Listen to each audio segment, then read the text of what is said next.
Abigail. Oh my goodness, the house is a mess. I wasn't expecting guests at all, and hey, you never wrote that you were coming. Abigail, it's fine. I didn't know I was coming until a few days ago. Thrown out of another city again? Something like that. So, how have young children been? Has the famine been as bad as they say? Yes, bad is an understatement. Well, that's part of why I'm here. Once the church heard that the famine was here, it took up a collection to help the followers. Well, that's nice. No. I can't take that money. I don't even believe what they teach. Abigail, it's not theirs, it's mine. If you didn't get it from them, where did you get it? I've been making tents. Tents? Yes, and then I sold them to bring money back to you and the children. It's been a long time since you brought money. I know. And honestly, I'm ashamed that I haven't been able to provide for you. Especially now during this famine. Thank you.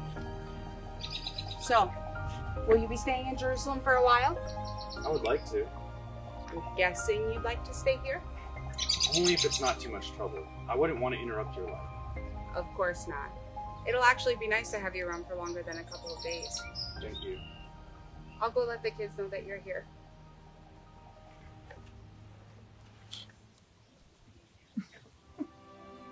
What? Oh, nothing. What's so funny?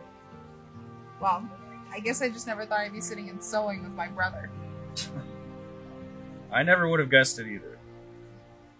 Okay, but seriously though, after everything you've been through, do you still think that you made the right decision?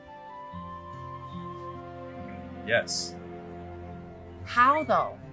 I mean, you used to have everything, and then you gave it all up. No, I had nothing. Now I have everything. Paul, you're sitting here with me sewing, making tents right now. You used to be one of the most respected Pharisees in all of Jerusalem. You can't tell me that life now is better than it was back then. I believe it is. Why? Well, I was living for myself. I wasn't living God's plan for my life. Now I feel fulfilled. I can have joy and hope in knowing that I'm doing what God's called me to do. Joy and hope? Paul, you've been beaten, thrown out of cities, thrown in jail, and almost killed several times. It's been pretty crazy, hasn't it? That doesn't answer my question. Well, I trust Jesus. When you trust Him completely, you don't have to worry or be afraid. You can have peace in knowing that He's in control and He's going to take care of you. But that just seems too simple. It is simple, but it's not always easy to do. Aren't you ever afraid? Many times. But I've learned to not look at what makes me afraid. I've learned to look at Jesus. I can have faith and hope in Him. Because He's called me, I can be brave, even in the face of uncertainty and fear. We can know that God is in control and that He can take care of you. I'm not ashamed of the good news because it's the power God uses to save everyone who believes. To the Jew first, and then to save the non-Jews. The good news shows how God made people right with Himself. That it begins and it ends with faith. And as the scripture says, but those who are right with God will live by faith.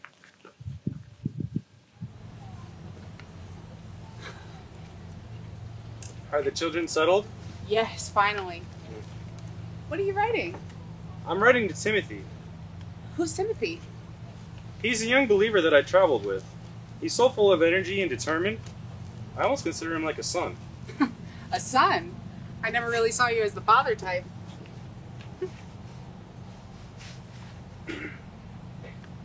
So, I saw you preaching in the market today. Mm-hmm. You seem to draw quite the crowd. Some people seemed a little upset with what you were saying.